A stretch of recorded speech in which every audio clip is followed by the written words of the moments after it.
11 लोग एक मैच जीते और उस जीत का जश्न मनाने पहुंचे। 11 लोग हार गए। मैच जीतने वालों को ट्रॉफी मिली, जश्न मनाते हारने वालों ने जान गंवाई।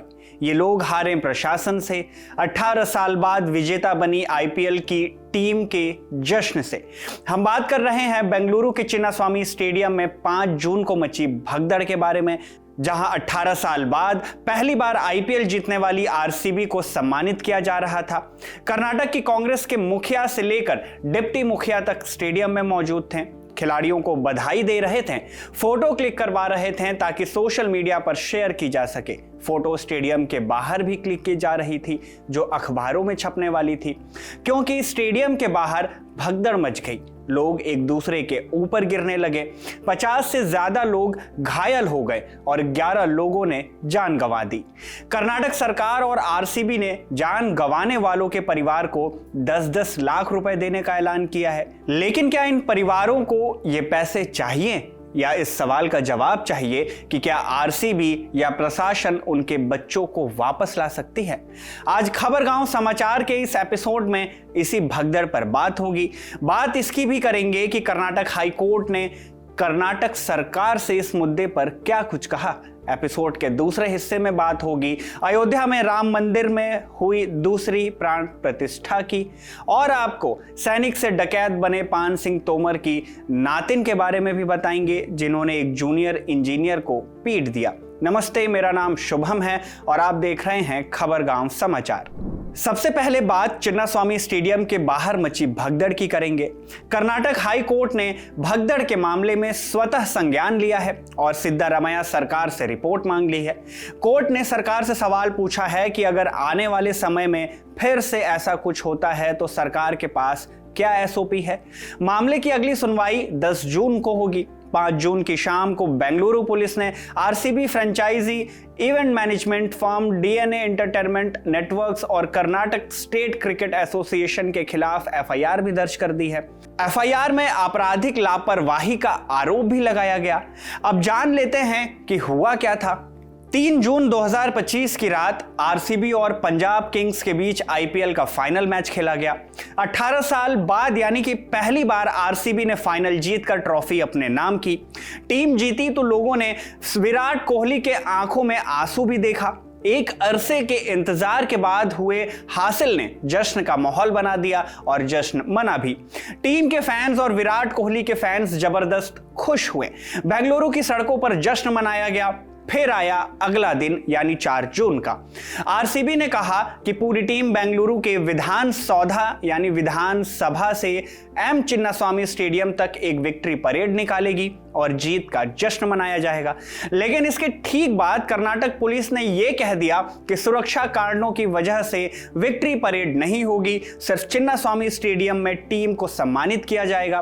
फिर आरसीबी ने बताया कि चिन्नास्वामी स्टेडियम में टीम को देखने के लिए फ्री पास लेने होंगे, जो ऑनलाइन मिलेंगे। ये सब कुछ महज कुछ घंटों के अंदर हुआ था। शाम हुई, टीम एयरपोर्ट पहुंची तो कर्नाटक के deputy CM DK Shivakumar ने टीम का स्वागत किया।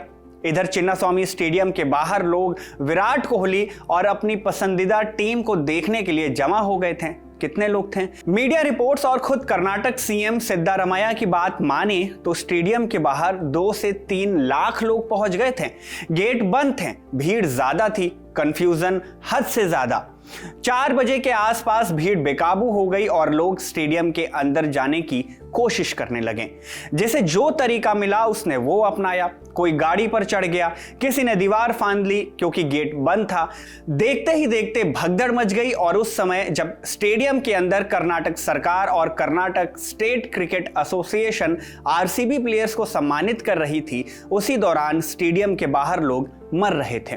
स्टेडियम के भीतर का शोर बाहर मौत की चित्कार पर भारी पड़ रहा था। अगर ऐसा ना होता तो भगदड़ के ठीक बाद जश्न को रोका जाता और हालात देखे जाते हैं।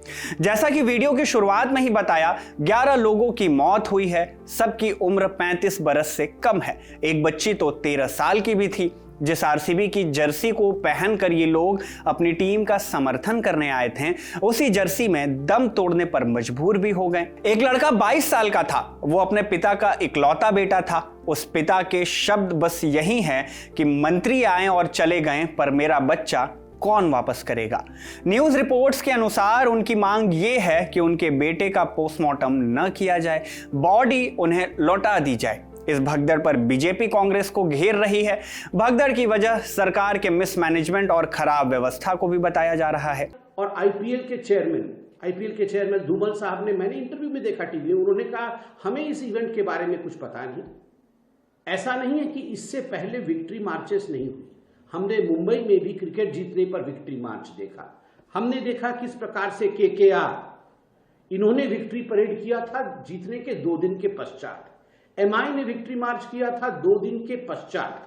सीएसके ने विक्ट्री मार्च किया था जीतने के 3 दिन के पश्चात। और जब इंडिया T20 जीती थी तो मुझे याद है 5 दिन के बाद विक्ट्री मार्च हुआ था। ये 2 दिन, 3 दिन, 4 दिन, 5 दिन के बाद विक्ट्री मार्च क्यों होती है, उसी दिन क्यों नहीं होता है? क्योंकि ये 3, 4, 5 दिन में ऑर्गेनाइज तरीके से कितने लाखों लोग आएंगे। In fact cricket is a religion in India. Cricket fan सड़क पे उतरेंगे, ये हर कोई जानता है। तो स्वाभाविक रूप से ये पूरी तरह से अरेंजमेंट के साथ उतरना चाहिए। But in Karnataka, just because DK Shivakumar and Siddaramaiah wanted photo ops, 12 घंटे के अंदर आपने ये पूरा का पूरा आयोजन किया। 12 घंटे के अंदर आपने बाध्य किया विक्ट्री मार्च के लिए, और नतीजा रहा 11 लोगों की मृत्यु और 50 से अधिक लोग आज गंभीर रूप से घायल हैं। इधर कर्नाटक सीएम सिद्धारमैया ने इस मामले की मजिस्ट्रेट जांच के आदेश दे दिए हैं। इनमें इंक्वायरी ऑफिसर बेंगलुरु के अर्बन डेप्यूटी कमिश्नर होंगे। 15 दिन में रिपोर्ट भी मांगी गई है।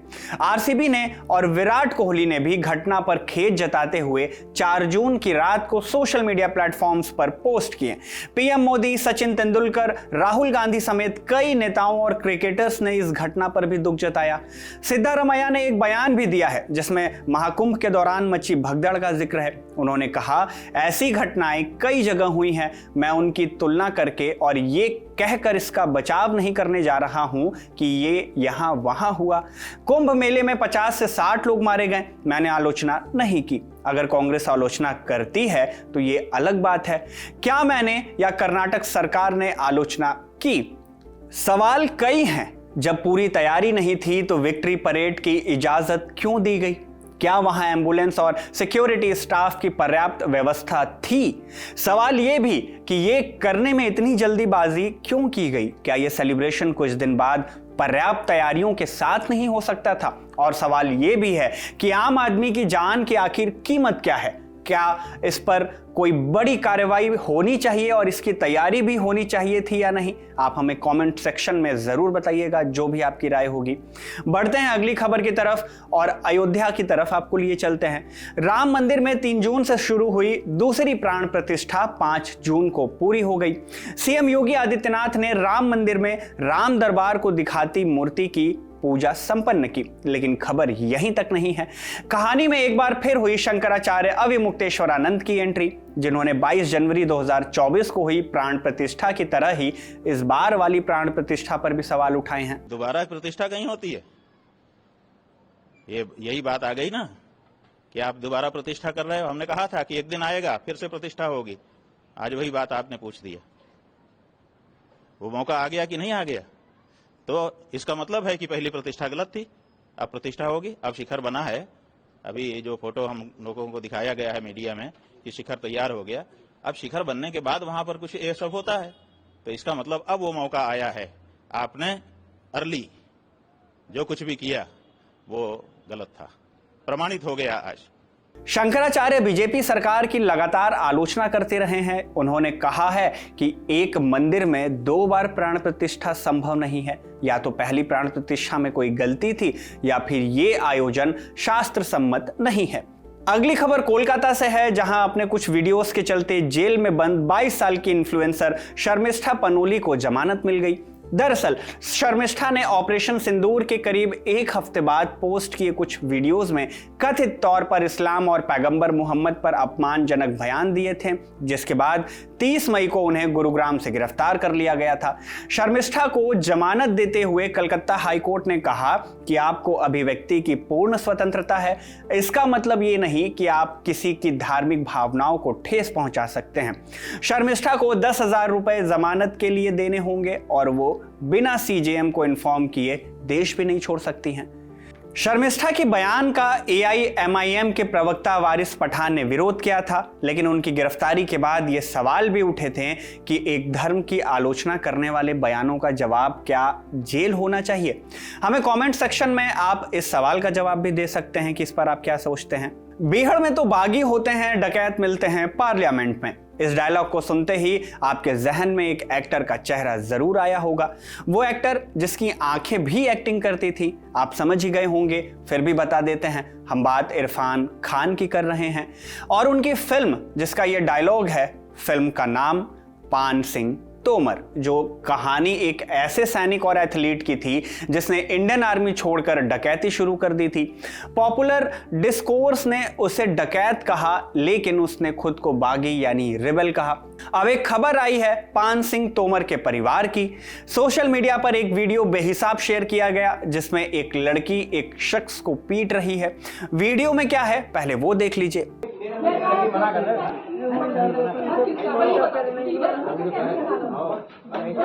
अरे लड़ो नहीं नहीं नहीं